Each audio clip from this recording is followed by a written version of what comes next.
Herkese merhabalar. Gonca'nın Mutfağı kanalıma hoş geldiniz. Bugün sizlere tarhana çorbası tarifim olacak. Malzemelerim sırasıyla 1 yemek kaşığı tereyağı, 1 yemek kaşığı saf zeytinyağı, 1 yemek kaşığının yarısıyla domates salçası, 4 yemek kaşığı tarhanamız var. Bir kasenin içerisinde suyla açtık, yarım saat beklettik. Topaklanma olmaması için. İlk etapta soğuk suyla yapacağım, daha sonra sıcak su ilave edeceğim.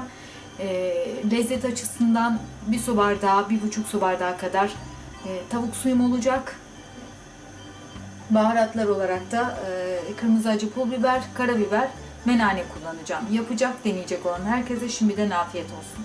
Kanalıma abone olmayı unutmayın lütfen. Sağlıkla kalın, esenlikle kalın.